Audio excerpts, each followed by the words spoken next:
Você caiu na narrativa. O governo não acabou com a taxa das blusinhas. Ele tirou uma parte do imposto que ele mesmo criou, enquanto a remessa conforme a ICMS continua fazendo o brasileiro pagar mais caro em cada compra internacional. E agora a imprensa está vendendo isso como se fosse um presente para o povo, né?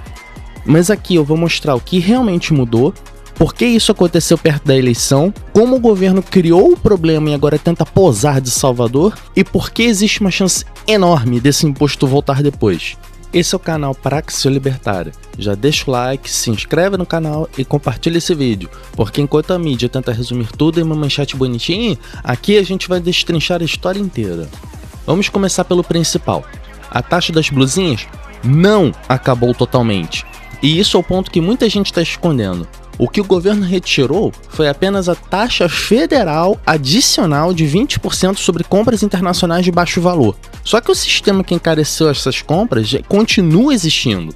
A remessa conforme continua, o ICMS continua, a fiscalização automática continua. Ou seja, o brasileiro continua pagando mais caro do que pagava antes.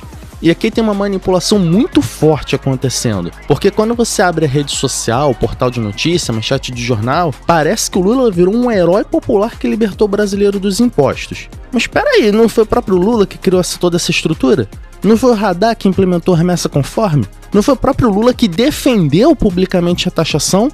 Tem vídeo dele dizendo que o Brasil não pode aceitar produtos entrando sem imposto. Agora de repente virou desnecessário? Então qual é o Lula que estava falando a verdade? O de antes ou de agora? Porque se a taxa era necessária para proteger a indústria e arrecadar dinheiro, então por que ela deixou de ser necessária justamente perto da eleição? E se ela nunca foi necessária, então por que o governo colocou isso no povo em primeiro lugar? Essa é a contradição que a imprensa tenta esconder. E o mais impressionante, elas não só escondem a origem do problema, como tentam vender o responsável pelo problema como salvador. É como alguém incendiar a sua casa e depois aparecer com um copo de água pedindo aplauso. E aqui entra outro ponto importante que pouca gente está explicando direito. Antes do governo Lula, compras internacionais pequenas funcionavam de uma maneira muito mais flexível. Muita coisa passava sem tributação, muita gente conseguia importar barato, Shein, Shopee e AliExpress explodiram justamente nesse período. O governo atual mudou completamente a lógica. Criou um sistema centralizado, automatizou cobrança, padronizou tributação, transformou exceção em regra.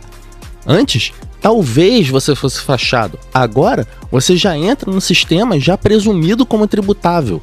E aí o brasileiro sente isso diretamente no bolso. Quando você abre um produto de 140 e quando vai finalizar vira 220.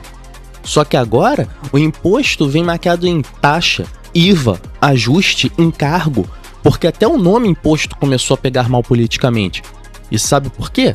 Porque essa história destruiu a popularidade do governo entre muita gente comum. Não entre militante, entre consumidor comum.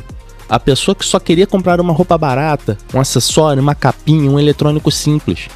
Foi aí que o governo percebeu o estrago político. E coincidência ou não, agora perto da eleição resolveu ajudar o povo.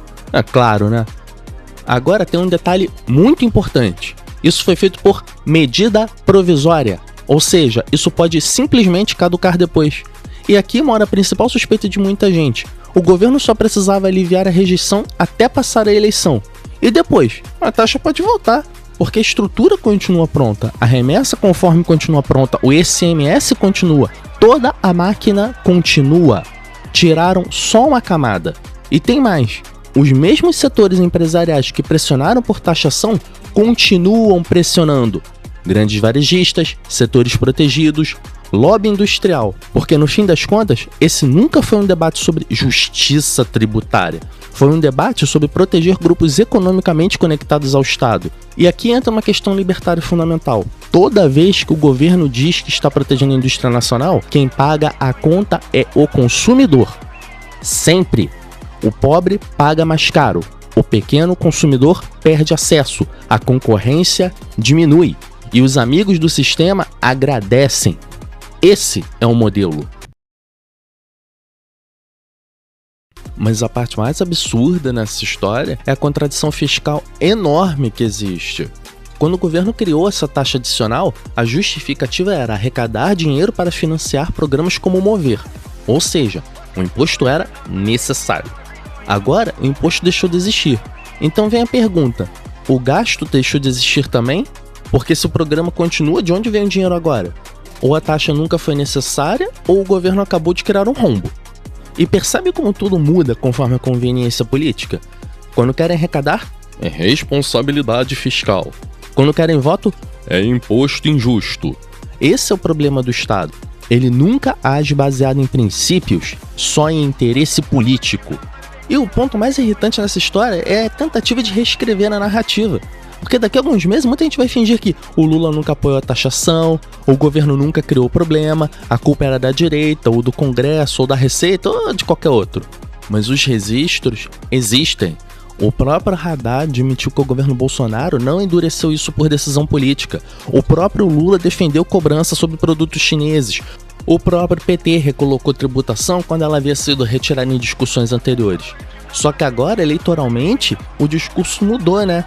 E aí aparece militante comemorando como se fosse uma grande vitória popular. Mas deixa eu te falar uma coisinha. Político devolver parcialmente algo que ele mesmo tirou de você não é generosidade, é gerenciamento de dano. No fim das contas, essa história da taxa das blusinhas virou um símbolo de algo maior.